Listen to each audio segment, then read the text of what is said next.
Susana Harp es licenciada en Psicología, con especialidad en Psicoterapia Gestalt por la Universidad Regional del Sureste, y cuenta con una maestría en Neurolingüística por el Centro Mexicano de Programación Neurolingüística. Es una destacada cantante y promotora cultural que ha producido numerosas obras musicales y literarias de talla internacional que rescatan la música popular oaxaqueña y mexicana. Ha grabado una docena de álbumes en estudio, incluyendo Xkenda, Fandangos de Ébano, Mexicanísima y Misterios Gozosos, entre otros. Desde 2018 es senadora de la República por el estado de Oaxaca y presidenta de la Comisión de Cultura. Uno de sus logros legislativos más importantes ha sido el reconocimiento constitucional de los pueblos y comunidades afromexicanas. Fue precandidata del Partido Morena para la gubernatura de Oaxaca y es fundadora de la Asociación Cultural Xkenda AC. Aquí estamos, mira, Susana Harp aquí en el estudio. Qué lujo recibirte aquí, estimada senadora, cantante, artista, un privilegio. Gracias, querido John, gracias a ti por invitarme y pues por permitirme también platicar contigo, ¿no?, en este espacio tan importante. Pues aquí es la casa de todos y todas, la máxima casa de estudios, y un privilegio tenerte, Susana. Quisiera empezar con esa palabra clave que inspiró tu primer álbum, el de Xkenda, de Oaxaca, que lo escogiste como tu primer álbum y sigue acompañándote a ti y todo lo que haces cada minuto desde la política y la música. ¿Qué significa ese concepto y por qué es tan importante? Xkenda quiere decir alma en zapoteco y como tal la palabra, dicen que cuando pudieron ir algunos frailes ante el Papa a contarle, ¿no?, de lo que pasaba precisamente en este continente, cuando le contaron que existía el concepto de alma, fue como se salvaron de no ser esclavos, ¿no? Y Xkenda fue una de las palabras que estuvo presente en ese diálogo, en esos siglos atrás. Y Xkenda es una pieza además hermosísima de Ta Rey Basha, del señor, del rey Basha allá en Juchitán. Es una pieza hermosísima que a mí me marcó la vida, que fue la primera vez que pude acercarme al zapoteco, ¿no? Que hubo gente pues queridísima como Natalia Toledo, como Andrés Enestrosa, como José Hinojosa, que me acercaron a este mundo, específicamente el Istmo de Tehuantepec. Y bueno, pues ya después ahí fui recorriendo el resto del estado y teniendo mucha cercanía con muchos poetas, hombres, mujeres de otras comunidades que por supuesto manejaban a la perfección su lengua materna y también el castellano, y gracias a ellos y ellas pues yo he podido cantar en 8 lenguas indígenas más el castellano. ¿Y qué para ti es Oaxaca? ¿Qué simboliza, qué significa para ti y para el mundo? Bueno, pues Oaxaca es una tierra privilegiada, compleja, que te regala todo el tiempo, sea la fecha que sea, vayas a la región que sea, siempre te va a regalar un cúmulo de biodiversidad, de vida, de naturaleza que te está impactando en cada momento. Hay una abundancia increíble. Cuando hablamos de mezcales, pues siempre digo de qué mezcal hablamos. O sea, hay más de 30 tipos de agaves, por decir, ¿no? Un tipo de planta que nos brinda estas bebidas espirituosas de respeto. Entonces, Oaxaca son tantas culturas conviviendo al mismo tiempo. Yo siempre digo que son 18, o somos 18, porque hay 16 etnias madres, y en el tema del lenguaje, pues con todas las variantes, ¿no? El castellano mismo, que el español de México es una variante dialectal del castellano antiguo, ¿no? Del el español de España. Entonces, les llegábamos a decir siempre dialectos, ¿no? Y dices, no, el zapoteco es un idioma, claro. El mixteco es un idioma con sintaxis, prosodia, ortografía, lo mismo que el español. Y bueno, pues en Oaxaca hay 16 lenguas madres con todas sus culturas, más la afro-oaxaqueña, más la mestiza, ¿no? Entonces somos 18 culturas conviviendo todo el tiempo. Es el estado con mayor riqueza biocultural de este país. Entonces eso ya impacta. Sí, y como politólogo y activista también me encanta Oaxaca por esa complejidad política. Lo ha dicho el mismo Andrés Manuel. Yo creo que la cultura política de Oaxaca es pues de las más desarrolladas, sofisticadas en el mundo. Una escuela política constante, ¿no? Luego hay una sobregiro, sobrecalentamiento de la grilla también, pero en realidad es un debate constante sobre cuestiones políticas. Yo no conozco ningún otro lado del país en que la política esté en primer lugar y todo el tiempo, hasta ¿no? en el juego de los niños. Yo recuerdo que en tercer año de primaria, yo en una escuela de monjas en Oaxaca, jugábamos a dos grupos políticos. Entonces, en vez de, te lo juro, en vez de no sé, perseguirnos los rojos contra los no, éramos dos grupos que en ese momento estaba muy fuerte el tema de la Universidad Benito Juárez. Entonces estaba el grupo que estaba con Tenorio y el grupo que estaba con Soriano. A eso jugábamos en una escuela de monjas, ¿no? Entonces, por supuesto que somos entes políticos desde muy chicos, quizá ni cuenta nos damos cómo se va metiendo en la vida cotidiana en Oaxaca. Y más de los 570 municipios, 417 son de usos y costumbres. O sea, todo el tiempo las decisiones se toman en asambleas comunitarias. Este ejercicio de la democracia participativa real, ¿no? Ellos le llaman de otra forma, pero se está viviendo todo el tiempo, todo el tiempo. El mandar obedeciendo, eso, la asamblea, porque desde un enfoque estrictamente occidental y urbana, uno piensa que la democracia son elecciones, ¿no? Claro. La votación, que es importante, nadie la va a menospreciar, pero la asamblea, la discusión colectiva, la decisión por consenso o casi consenso, es una práctica democrática también y hasta más profunda, ¿verdad? Claro, pues es que es un voto abierto, ¿no? Hablado, ahí todo el mundo participa, opina. Y son de manera constante, no se hacen cada 6 años o cada 3 años, ¿no? Las asambleas comunitarias son cada que se necesitan, ¿no? Ahí están las comunidades organizándose. En este recorrido que has hecho has estado como senadora en contacto constante con el pueblo oaxaqueño, diferentes comunidades, pero en particular en esta pre-campaña. No sé ni qué fue. Pues bueno, ahorita llegamos al tema porque sí es cierto, lo rechazaron. ¿Quién sabe cómo se llamó eso? El mismo Morena lo desconoció como pre-campaña, pero este esfuerzo que hiciste, muy generosa de tu parte, pues ya como senadora, ya con una carrera artística, no tenías que desgasarte buscando el apoyo de la gente para esta candidatura, pero lo hiciste.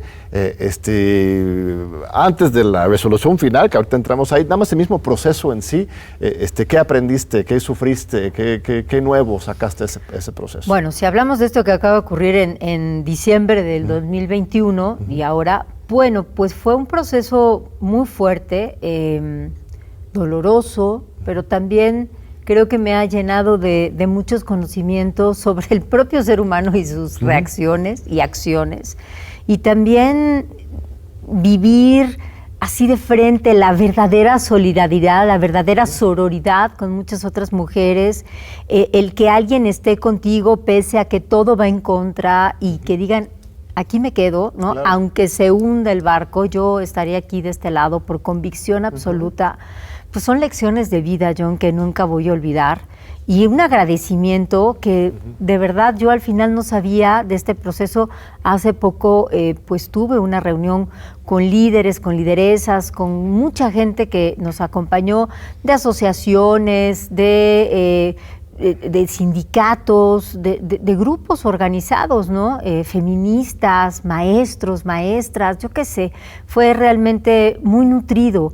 Finalmente no era un proyecto personal, era un proyecto de muchas gentes que pertenecían a la base social, o pertenecen a la verdadera base social de Oaxaca. Y pues sí, como siempre he dicho, yo no tengo base clientelar, ni la quiero tener. Claro. O sea, qué horror. Yo no vine a este espacio a hacer pues la política de siempre, las politiquerías de las cuales todos estamos hartos. A mí fue realmente un regalo de la vida encontrarme con todos estos grupos que, aunque había yo platicado, gestionado quizá por ellos, por ellas, durante estos 3 años ya dentro del Senado, en el momento en el que dijeron te acompañamos, fue wow, un respaldo de esta parte como humana, maravillosa, que nunca voy a olvidar y nunca voy a dejar de agradecer. No, pues muy lindo esa experiencia de haber sido, y al final, como dices, dolorosa. ¿Fuiste víctima de violencia política de género como tal? Todo el tiempo. ¿Sí? O sea, fue impresionante. Desde la noche del día 24 de septiembre, que fue el día que presenté mi tercer informe, fue brutal, ¿no? Fue brutal lo que viví. Esa misma noche empezaron los fake news, las mentiras, porque en la tarde dije que cuando se abriera el proceso de Morena para contender para la candidatura para el gobierno del estado de Oaxaca, sí me apuntaría. Entonces, durante todos los 3 años anteriores en el Senado jamás tuve ningún problema, jamás hubo un fake news, jamás hubo una calumnia. Y casualmente, horas después de haber dicho que sí quería anotarme, empezó. Y estuvieron más de 10 páginas en Facebook operando en mi contra, con paga. Fue muy fuerte, ¿no? Muy fuerte, pero también al mismo tiempo, pues ahora soy mucho más fuerte que antes. Claro. De todas maneras, mi piel nunca fue delgada. Creo que sabía perfectamente, no entré con ingenuidad a este espacio, sabía en qué me estaba metiendo. Y también me siento muy contenta porque hemos logrado muchas cosas que del escenario y de mi cotidianidad en mis procesos culturales, pues me los traje al Senado de la República, y eso pues también tengo que decirte que no lo cambio por nada, porque lo que he logrado en el Senado no sé cuánto me hubiera tardado, bueno, más bien hubiera sido imposible lograrlo de un escenario. ¿Cómo iba yo a lograr cambiar la Constitución en un escenario, no? Entonces, ahorita vamos sobre son cosas dolorosas, pero también hay cosas por maravillosas que he vivido en este tiempo de vida. Nada más para rematar ese tema de lo de Oaxaca, ¿la guerra sucia en tu contra fue de los adversarios externos o más bien lo sientes que fue No, de adentro? fue interno. Fue interno porque fue un proceso interno dentro del partido, ¿no? La gente que está más bien en el movimiento, que creo que también debemos de hacer una clara diferencia, fue gente que yo la noté mucho más tranquila, más neutral, más recibiéndonos a todas y a todos los que estábamos anotados y buscando un proceso, como realmente diciendo, a ver, yo pienso que podríamos caminar por acá, que estas podrían ser ciertas propuestas, sin abrirnos tanto, porque por eso tú decías que ni siquiera sé cómo se llamó ese momento, porque ni siquiera le puedes llamar pre-campaña. ¿Qué pasó al final? ¿No? El partido desconoció que siquiera hubiera pre-campaña. Al final de cuentas, el partido dijo al tribunal en sus respuestas que no hubo encuestas. Que no hubo encuestas. Que no hubo encuestas vinculantes. Que lo que hicieron de encuestas pues, fueron una simulación, como la fue. Pues no, pues sí bueno, yo estuve horas escuchando 4 encuestadoras, la primera la de Morena y otras 3 más. Sí, pero ya después, cuando vieron que yo iba a continuar haciendo las impugnaciones, pues ya hubo un momento en que la Comisión Nacional de Elecciones me dijo abiertamente que no había habido encuestas vinculantes para escoger al precandidato o precandidata para la gobernatura del estado de Oaxaca. Que lo que había ocurrido esa madrugada del 23 y todo el día del 22 había sido la selección de una persona que iba a encabezar el trabajo por la defensa del trabajo de la Cuarta Transformación. Y decía, bueno, pues yo nunca me anoté a eso. Yo me anoté a ser, ¿no? Ser aspirante para ser candidata al gobierno. Y además de ganaste una de las encuestas, de acuerdo con sus propias reglas. De las internas, sí, o sea, yo quedé como la segunda mujer mejor posicionada dentro de las 6. Entonces, si hubieran aplicado la paridad de género con igualdad sustantiva y no numérica, nada más, pues simplemente hubiéramos sentado a las 3 mujeres que teníamos mayores posibilidades de ganar en los estados más competitivos. O sea, esa es la paridad de género con igualdad sustantiva, que las mujeres vayamos donde nosotras como personas sí somos competitivas, en lugares que para Morena en este caso son competitivos, ¿no? Entonces, pero bueno. Y al final la resolución del Tribunal Electoral te da la razón en general, aunque en tu caso en particular no, o sea, pero sí deja un precedente para el futuro, ¿no? O sea, sí es una victoria dentro del pecado. Sí me lo da, o sea, me dice que sí, que tengo la razón, pero que ahora no es posible, porque tendrían entonces que modificar bajo ese criterio el resto de los 5 estados. O sea, que por qué Oaxaca se iba a aplicar una normatividad o una cierta regla que para los otros 5 no. Entonces dijeron, en pocas palabras me dijeron, tienes razón, pero en tu caso, porque es Oaxaca, espérate 6 años. Pero algo que me siento muy contenta, John, es que sí sentó precedente, ¿sí?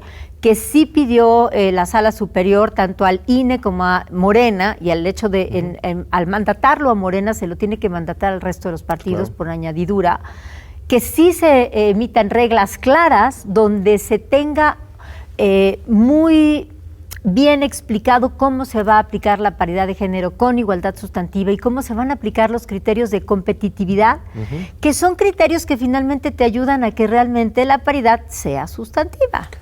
Y en general que los partidos respeten sus estatutos y que apliquen criterios básicos de democracia. Eso sería un lindo detalle de su parte. Sería Morena, un lindo detalle de su parte. Así es, Morena como partido de izquierda tiene unos estatutos hermosos, hermosos. Sí. Tú sabes que la Comisión Nacional Electoral de Morena debe estar, de acuerdo con el estatuto, integrado por integrantes del Consejo Consultivo Nacional, puros ciudadanos. Deberían ser los que decidan las candidaturas. Fíjate que cuando hicieron este Consejo Nacional, fui la persona más votada de Oaxaca. Ah, no, el Consejo Nacional, aparte, sí es cierto, el Consejo Nacional Morena votó por ti. Yo saqué 99 votos, después el ingeniero Jara sacó 77, si mi memoria no me falla, y después hubo aspirantes que sacaron 1 voto o 2 votos. Entonces, realmente yo me sentía muy arropada, porque en este Consejo Nacional, pues fui la más votada, ¿no? A favor. Sí. Pero bueno. Sí, no, a mí me pareció terrible, más allá de personalidades individuales, el proceso fue una falta de respeto, pues, y no solo para ti, sino para la militancia en general. Para todo el mundo. Así es. Para todo el mundo, o sea, todos los partidos políticos tienen la posibilidad de elegir a sus candidatos como mejor les plazca, que fue seleccionado por un grupo, en este caso el comité, puede ser el Comité Nacional de Elecciones, por su propio presidente, como cada partido lo defina. Es que eso no estaba en tela de juicio. Lo que no se vale, John, es sacar una convocatoria que conforme va avanzando el proceso y el tiempo, la van cambiando a modo. O sea, fue impresionante ver que me respondieran que al final de cuentas el partido había decidido cambiar su sistema de elección y que no había sido por encuestas, que había sido por evaluación de perfil. Eso ya me lo contestaron en enero. O sea, nos habían mantenido por más de 12 horas, 15 horas en un hotel frente a la Alameda, haciendo Facebook Live todo el tiempo, y todo el mundo así poniendo cara de, bueno, sonrío, ¿qué hago? ¿No? O sea, no, realmente sí fue una burla y no se vale, no tenemos por qué vivirlo, no tiene por qué haber esta agresión hacia nosotros mismos.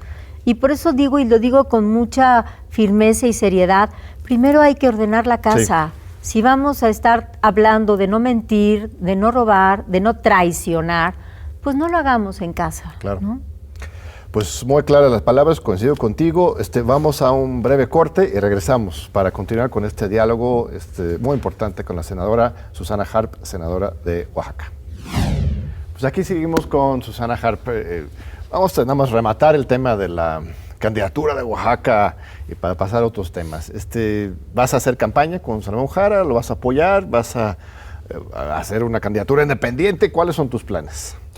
No, yo creo que voy a respetar. Estamos precisamente en pláticas con todos los grupos, con los diferentes sindicatos y con personas que no pertenecían forzosamente a alguna asociación, y vamos a tomar un acuerdo común. Vamos a terminarlo de dialogar. Ya hemos tenido una primera reunión, o sea, vamos a ser muy oaxaqueños, vamos a hacer una asamblea entre todos y todas, y vamos a tomar un rumbo. Y también vamos a respetar a quien decida algo que no se acuerde en ese espacio. Entonces, todavía no te tengo la respuesta.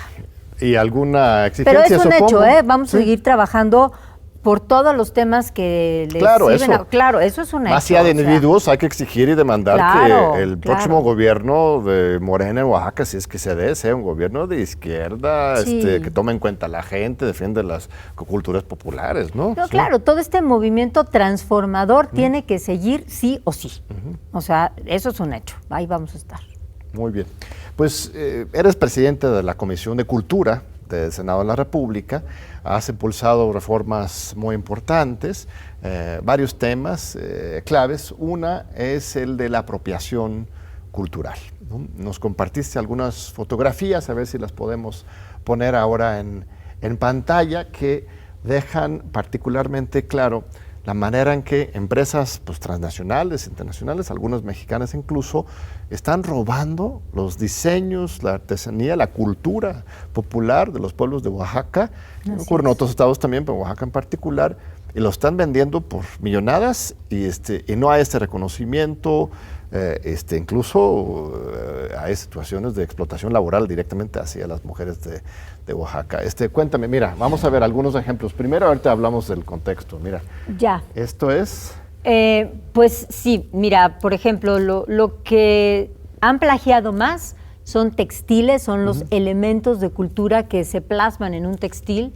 Lo que vemos del lado izquierdo, como yo lo veo, no sé cómo lo vaya a ver la gente, pero bueno, dice original muy claramente, es un tenango de Doria, es un bordado en Hidalgo que ya tiene muchas décadas que se hace ahí y que es muy reconocido, y este es el textil más plagiado de todo nuestro país. Mira. El que recurrentemente plagian diferentes marcas, ya sean nacionales o extranjeras. Y estas tazas de Nestlé. Es ¿no? Nestlé, exacto, dice chocolate abuelita, pero la verdad es que es Nestlé, al final de cuentas, que es una empresa francesa. Así es. Pues Entonces, vamos viendo otras láminas, si quieren, pásenlo más o menos. Ok, este es un bordado de Chiapas, la comunidad se llama Aguacatenango, y el plagio lo hace Zara, esta tienda de ropa con Z, Zara, y pues como pueden ver es prácticamente idéntico, ¿no? Sí. Este pues fue muy famoso porque es Carolina Herrera, que al final de cuentas ella ya como diseñadora ya ni siquiera está en esta empresa, que sigue llevando su nombre, y lo que hace quien dirige o quien dirigía en ese momento, no sé si es la misma persona, hay dos palabras claves, querido John, en todo este tema. Siempre dicen o me inspiré, Claro. o la otra palabra clave que fue la que usaron aquí es que es un homenaje. Ah, Es un claro. homenaje a México, ¿cómo ves? Entonces, bueno, aquí nos estaban homenajeando de esta forma. Pero si regresamos al de Carolina Herrera, yo un poco ponía entre broma y guasa el ejemplo de decir, a ver, ellos o ellas, ¿no? Como estos grandes diseñadores a nivel mundial, sí pueden homenajear a las comunidades indígenas de México y del mundo, pero ¿qué tal si yo hago un homenaje a Carolina Herrera? Claro. Claro, y entonces tomo las 5 blusas que más me gustan de Carolina Herrera, las maquilo donde yo quiera, les pongo el precio que yo quiera, las vendo como yo quiera y además cobro y guardo ese dinero para mí. Pero es un homenaje, entonces cada vez que venda una, que le voy a aplaudir, o sea, en el 2 segundos después tengo una demanda internacional Claro. en mi cabeza. Así es. Pero ¿por qué al revés no? Porque esas marcas sí pueden hacer los homenajes y sin acercarse a las comunidades, sin tener ni siquiera su aprobación y menos entregar un recurso previamente o lo que se quiera negociar, que bueno, si quieres más adelante lo presentamos. Pero bueno, era un Pasamos poco... unos ejemplos más, nada más para ver. Sí, esta es la mujer que más nos ha plagiado, se llama Isabelle Marant, es una empresaria francesa, porque ni siquiera le quiero decir diseñadora, me parece que no lo es. Lo único que hace es copiar, plagiar y reacomodar. A eso se dedica. Sí, y entonces Una ella... pirata posmoderna. Sí. Pirata posmoderna de todo el mundo, no nada más de México. Ella fue la que pirateó la blusa la de Santa María Tlahuiltoltepec, aquella blusa que yo me encontré en 2015, cuando precisamente fui a cantar a Estados Unidos, a Oaxaca, California, como siempre digo, y me topo con esta blusa de Tlahui que es, bueno, la reconozco con los ojos cerrados. Y de pronto se le hace todo una invitación a ella, que incluso que vaya a la comunidad, quien era presidente en ese momento le dice, venga a la comunidad para que usted entienda que plagió, porque no es un diseño, son nuestros elementos de nuestra cosmovisión. Claro. Son nuestros agaves, son nuestros caminos, son nuestros ríos. Usted nos está llevando un diseño que se le ocurrió a alguien ayer. Es nuestra identidad, que esto es lo que la gente luego no entiende. Y hace apenas un par de años volvió a plagiar los tapetes, los harapes de Michoacán, y pues, en fin, pues aquí vuelve a hacerlo esta misma mujer. Muy bien. ¿Qué es lo que propones? ¿Que estas empresas paguen a las comunidades un porcentaje de sus ganancias? ¿Que simplemente no lo hagan? Que generemos vías de comercialización desde las mismas comunidades para que ellos puedan colocar su arte en los malls de Los Ángeles, o ¿cuál es la vía, pues? La parte central, primero lo que tuve que hacer fue sacar de la condición de dominio público todos los elementos de todas las culturas mexicanas, porque en la ley del INDAUTOR, del Instituto Mexicano del Derecho de Autor, todo elemento de cultura indígena, afromexicana o equiparable era dominio público. Entonces, era algo que no era ético, pero no era moral, pero era legal. ¿No se pudo demandar entonces a ninguna de estas personas? Ni se hubiera podido al principio, porque ni siquiera no están en México, son empresas que no están en México. Ese es el primer cambio legislativo que hicimos, sacarlos de la condición y igualarlos, equipararlos como cualquier obra literaria o artística. ¿Qué se hace con cualquier obra literaria? Tú haces un libro, ¿qué tienen que hacer? Ir contigo, pedirte tu autorización, explicarte el proyecto, y tú decidirás si entras o no entras. Exactamente de eso se trata esta ley, que al final de cuentas se llamó Ley de Protección al Patrimonio Cultural Indígena y Afromexicano. Se trata de poner a las comunidades al centro de la decisión. Entonces ni nadie puede decidir qué sí se puede meter al mercado y qué no. Solo son ellos y ellas, dentro de quizá asambleas comunitarias o como cada comunidad se organice, los que tendrán que decidir. Y te pongo ejemplos. Papantla. Papantla elabora algunos textiles, elabora cosas preciosas de palma, y tiene pues este ritual muy famoso que es el de los voladores. Bueno, siempre llevamos ya, ahí sí hemos logrado ganar estas quejas ante el INDAUTOR, ante, por ejemplo, una comercializadora de camionetas de Veracruz que usó la imagen de voladores de Papantla para comercializar una camioneta en específico. Una cerveza, que no voy a decir su nombre, que también usó el ritual de voladores de Papantla y muchas otras danzas tradicionales. Y la última, que fue realmente un descaro, MoneyGram, o sea, realmente burlándose de los voladores de Papantla, poniéndolos como un ejemplo de algo que a nadie le interesa, en teoría. Claro, recuerdo eso, sí, terrible. Diciendo, ¿cuántas vueltas tienes que dar, no? Para venir a sacar tu crédito, y ponen a los voladores. O sea, muy mal, una burla, un uso de la imagen.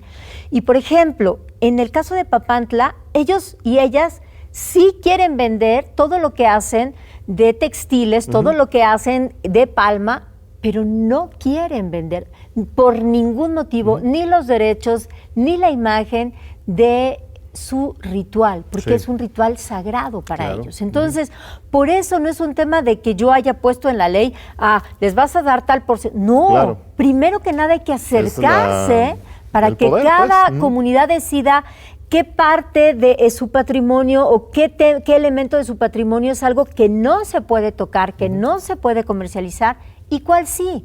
Este cuello que yo traigo lo compré en Pinotepa Nacional. Por supuesto que lo hacen para venderlo, ¿no? Pero es como si comprara un grabado de Francisco Toledo. El grabado es mío, pero yo no puedo luego usar el grabado y sacarle una foto y luego hacer vajillas del grabado y una mascada del grabado, porque es mío. Dices, no, es mío, ese objeto lo compré, pero no los derechos del autor. Entonces, exactamente es el mismo trato, querido John. Y esto ya es ley. Ya es ley. Me costó muchísimo trabajo, pero ya es ley, ya está publicada en el Diario Oficial de la Federación, ya tiene dientes y buenos, O sea, ya hay sanciones. ¿Y aplica a las empresas internacionales? O sea, ¿México puede requerir? Solo las nacionales. Nosotros solo legislamos a nivel federal. Sin embargo, había Pero que México ordenar primero la casa. requerir a Sí, alguien que... pero ¿no? se Porque tiene al que final de hacer cuentas convenios ahí binacionales quizá, ¿no? O hace poco estuvo aquí el director general de la OMPI y yo le decía, ya tienen más de 10 años discutiendo precisamente estos temas, ellos les llaman patrimonio tangible o intangible, o sea, de manera diferente, pero estamos hablando de lo mismo.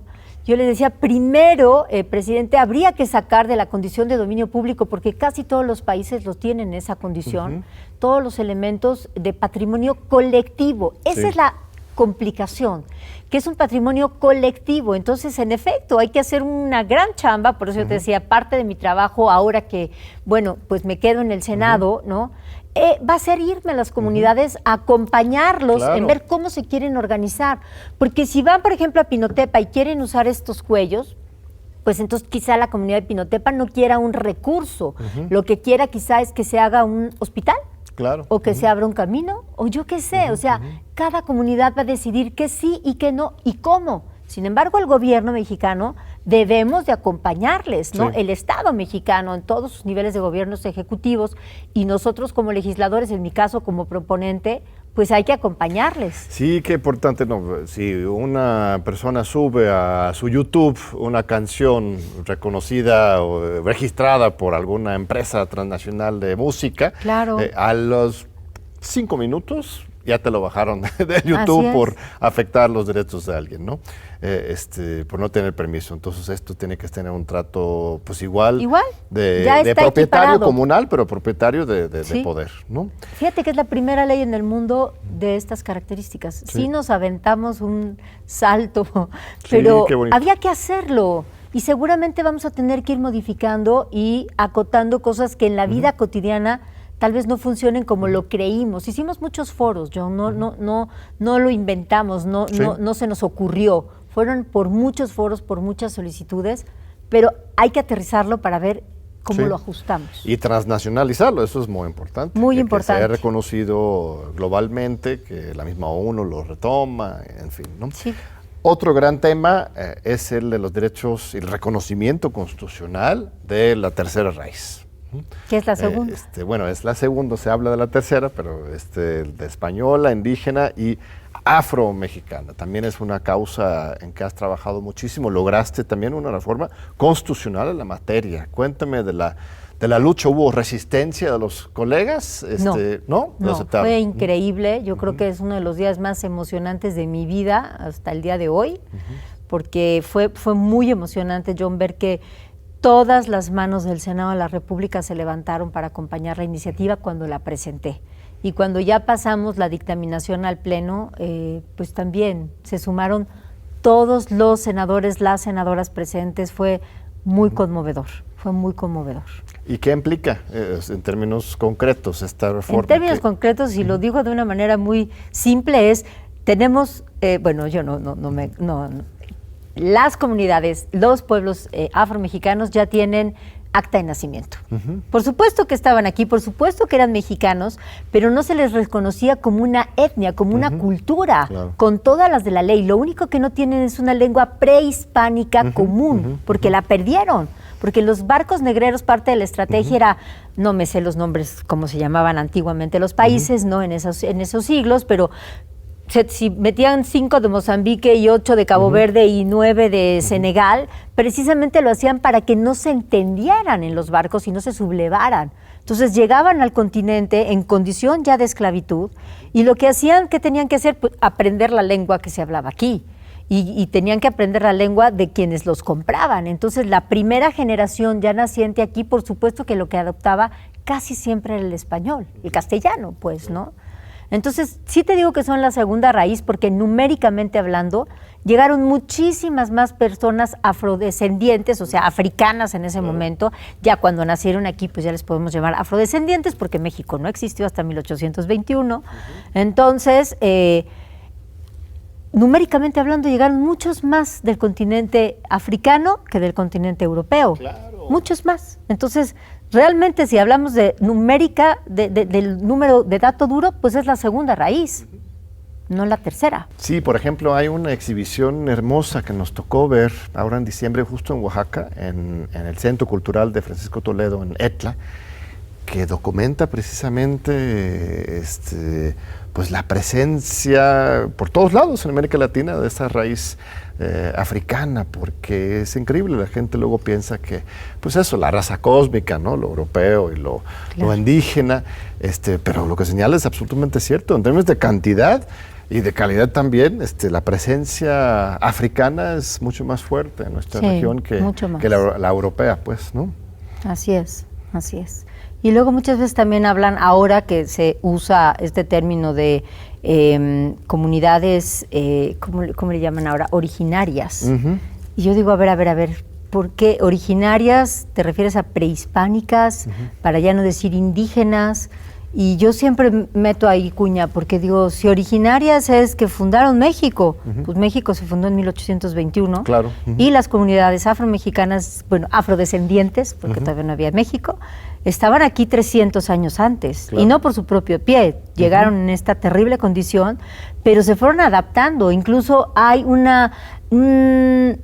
encuentro maravilloso entre gente afrodescendiente uh-huh. y gente indígena, claro. Y entonces se tiene que mirar desde muchos lugares, sí. Pues, ¿no? Entonces ahí está, y ellos estuvieron desde la fundación de este país como México, uh-huh. Y entonces a partir de 1821 ya podemos hablar de afromexicanos. Uh-huh. Sin embargo, como aquí se hace primero la abolición de la esclavitud, mucha gente de lo que ahora llamamos Estados Unidos de América uh-huh. cruza la frontera y se vienen claro. para acá.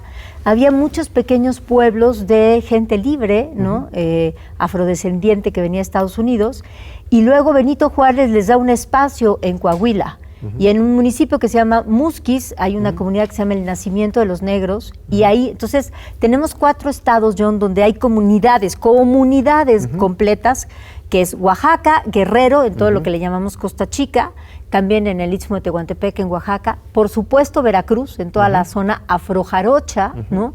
Y en Coahuila, en la zona de los Mascogos. Y a nivel nacional, en todos los estados de este país, en todos, hay una diáspora. Claro. Entonces, pues aquí siguen. Muy importante. No, los Estados Unidos hablan de su primer presidente afroamericano, Obama. Nosotros tuvimos aquí a Vicente Guerrero. Bueno, Morelos mismo tenía pues sí. ascendencia. Totalmente, su madre era mulata. Sí, el tema del paliacate en la cabeza era el chinerío que no ahí también está. Podía aplacar. Claro. Entonces, 2 grandes héroes de la independencia son afrodescendientes, uh-huh. ¿no? Por supuesto Morelos y por supuesto Vicente Guerrero, segundo presidente de este país. Pero nunca los nombramos, es parte de los cambios en las legislaciones que estamos haciendo ahora a las leyes secundarias. Que migración no los pare, que la SEP, que se nombren en los libros de texto, que realmente, en fin, es aterrizar ese cambio constitucional a que su vida cotidiana sea mejor, a que realmente cambien, porque hoy están aquí vivos, no es un tema histórico de que se las debíamos, no, se las debemos ahorita, John, ahorita. Dejarlos de parar en la tapo, dejarlos de meter a separos. ¿Y usted de dónde viene? ¿De Ecuador? ¿De Honduras? No, aquí no hay negros. Usted no puede ser de aquí. Soy mexicano, nací en Oaxaca. No. A ver, cante el himno. A ver quién es el gobernador de su estado. Uh-huh. O sea, les ponen incluso mapas de México sin nombre para que les digan cuál es su estado. Y han llegado a deportar gente de migración a mexicanos o mexicanas que los han uh-huh. tomado, diciendo que como no encontraron cuál era su estado sin nombre, o sea, uh-huh. hubo un tema, una persona específicamente... Te voy a interrumpir un segundito, sí. Susana, es muy importante lo que estás diciendo, pero vamos a un breve corte sí. y seguimos con esta... No, es muy importante el relato y muy importante tu trabajo. Ahorita regresamos unos segunditos para seguir con la senadora Susana Harp. No se vayan.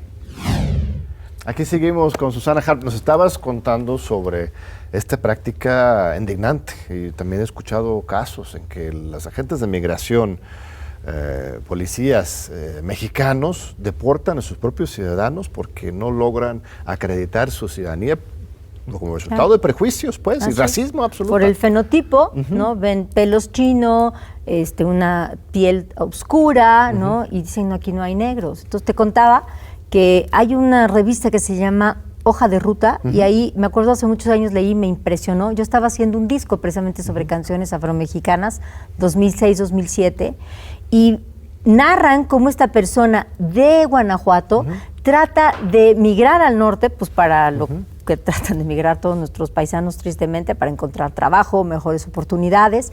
Lo agarran en la frontera en Estados Unidos, lo deportan a México y en México le dicen, no, usted no puede ser de aquí.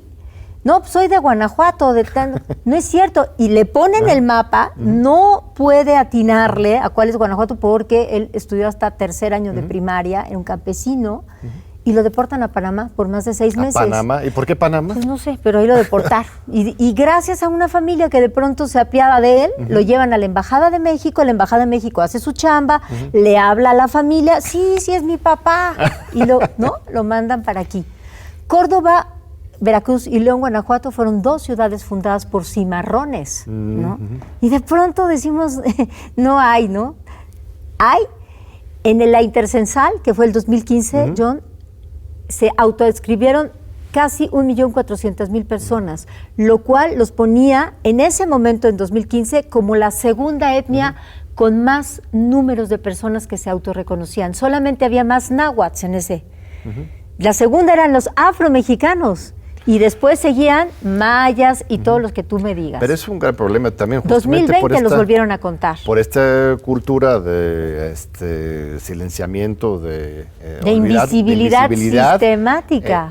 Los mismos pueblos no se autorreconocen como tal. Claro. O sea, obviamente hay muchos más, nada más que no están las condiciones para que se han ido, reconozcan porque como tal, ¿no? Ha sido todo un movimiento que ha emergido de las propias comunidades. Es hermoso. Yo tengo más de 20 años sabiendo que hay estos encuentros de pueblos negros, incluso acompañándoles todas las veces que he podido. Claro. Yo a partir de 2006 realmente entro fuerte a acompañar y a admirar lo que estaban haciendo yo desde la música. Y bueno, pues ahora desde el Senado con más razón. Por supuesto que fue un tema que yo traía clavado en el alma. Decir, si logro entrar al Senado de la República, será mi primera iniciativa, y lo fue. Magnífico. No, pues de eso se trata para mí, por lo menos la Cuarta Transformación, un espacio para ir conquistando esos derechos, reconocimientos y por consenso, eso es lo impresionante. No, fue increíble, sí. Estaba el momento adecuado para hacerlo y se logró. Pues cuéntame de tu música, Susana. Hemos hablado de política, de cultura. Vas a sacar un nuevo álbum. Ya vas a dejar atrás esa carrera artística. No. ¿Cuáles son tus planes en esa materia? Dejé un disco pendiente. Precisamente ya estaba incluso avanzada en los arreglos y en horas de estudio y todo. Esto era octubre del 2017, cuando de pronto ya me llega la invitación formal por parte del ahora presidente Andrés Manuel López Obrador y decido aceptarla. Entonces se quedó todo guardado en un cajón. Veré en algún tiempo donde no tengamos sesiones en el Pleno, donde tenga la posibilidad de quizá sábados, domingos, poderlo dedicar a este tema. Tengo muchas ganas de regresar y me parece que ahora tengo muchas ganas de poder abordar algunas canciones que me acompañaron desde muy chavita, ¿no? Desde que me iba yo a la sierra a trabajar en las comunidades, que nunca he hecho un disco de este tipo de canciones, como más de trova, de canciones que te llevan mucho más a una reflexión, ¿no? Social, más política. Política explícita, o sea, Claro. todo lo que haces es rescatar el arte de la música indígena, sí, pero me he ido popular, mucho a todo lo mexicano, Claro. ¿no? Que me encanta, todo lo que he hecho es música mexicana, ¿no? Sea de siglos muy atrás, me he ido a meter al Archivo General de la Nación, hice hace mucho tiempo un disco que se llamó Mexicanísima. Y me voy 50 años en 50 años, me voy desde la época prehispánica, hacemos un canto hermosísimo tonal, donde los frailes se dan cuenta que la musicalidad de los pueblos, ¿no? de este continente, por lo menos, o de esta región, pues está a flor de piel, y por supuesto usan la música para evangelizar, y así me voy. Entonces realmente estoy muy contenta con la posibilidad. Pero ahora ya estás pensando en una música más de protesta, más claramente. Vamos a ver ahí con René Residente o algo con un dúo, ¿no? A ver qué voy a hacer. Sí, claro, es que finalmente un disco, como decía Héctor Infanzón, o dice, es una sonofotografía, ¿no? Yo no puedo hacer un proyecto de algo que no me apasiona. O sea, yo voy haciendo discos o fui haciendo discos de temas que me parecía importante abarcar, y la música era mi vehículo. Y trataba de hacerla con el mayor respeto, con la mayor estética posible, porque al final de cuentas el disco tenía que ser gozoso de principio a fin. Pero si querías enterarte de un poco más, siempre habría un librillo ahí, ¿no? Acompañando. Tristemente ahora en las plataformas ya no puedes compartir toda la investigación, pero bueno, habrá maneras de hacerlo, ¿no? Entonces he hecho discos como Agua Diosa que tienen que ver con un poquito de conciencia de todo el tema natural y de la ecología. Somos el 5º país con mayor biodiversidad en el planeta.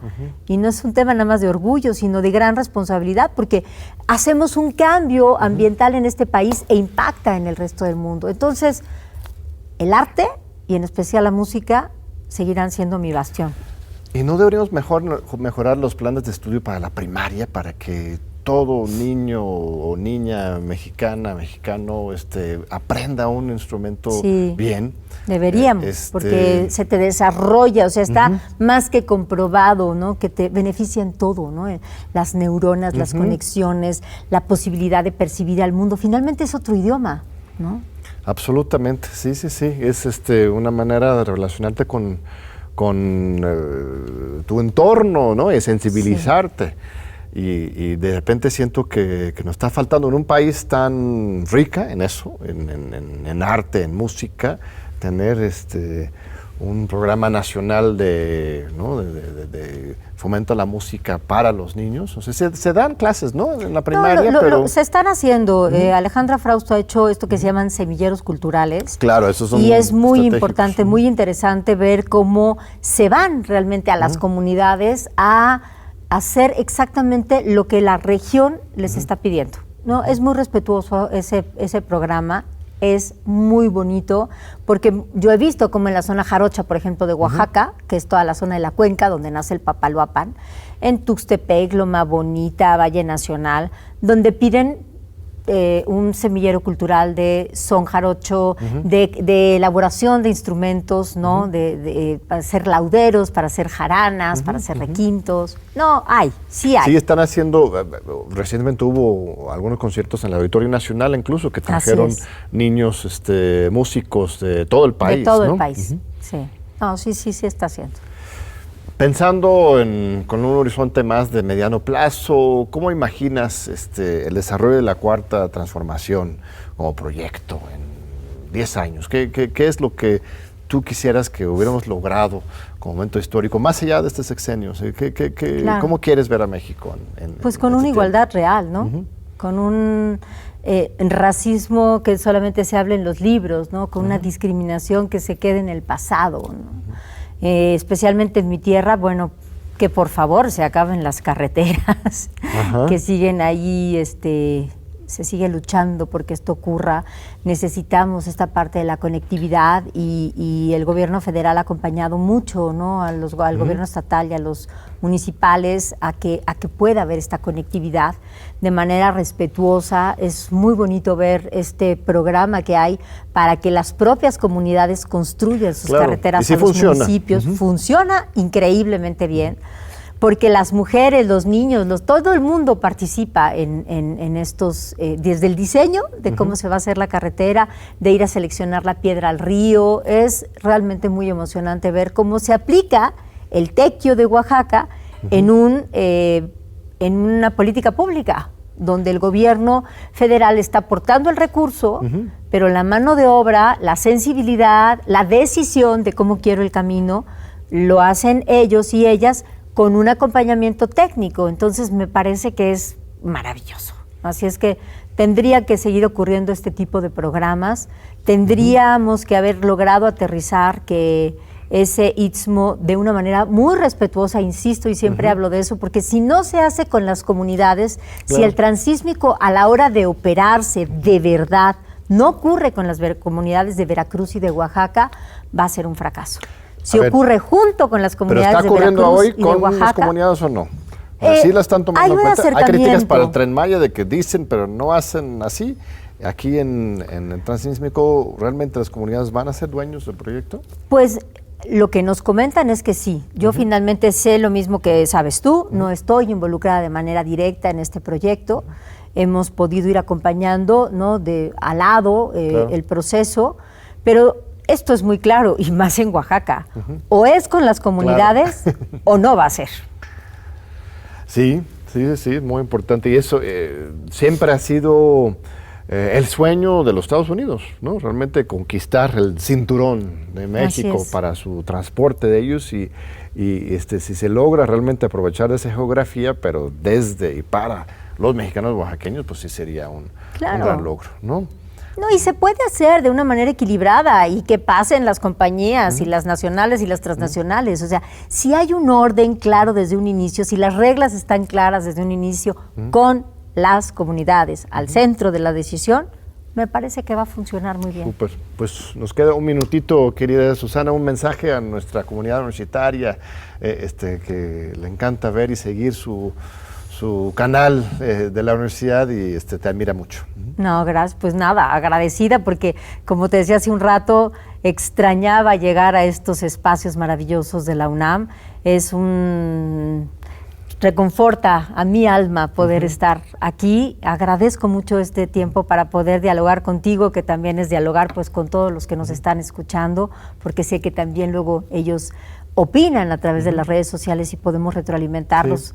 Gracias, querido John. Gracias a ti, Susana. Espero que ahora que tengamos ya las aulas totalmente abiertas en agosto, septiembre, puedes venir a platicar con los alumnos, igual regalarnos alguna canción en algún auditorio aquí de la UNAM, estaría increíble. Que nos ayuden a aterrizar las leyes, John. Sí. De nada van a servir las leyes si no se aterrizan. Y en el caso de las que yo he propuesto, necesito muchas manos y corazones que quieran que esa ley específicamente para salvaguardar, para proteger el patrimonio cultural de todo el país, se pueda llevar a las comunidades. Pues cuenta con todo el apoyo aquí del programa sobre democracia y justicia y de toda la universidad. Muchas gracias. Con muchísimo gusto. Gracias a ti, querida Susana.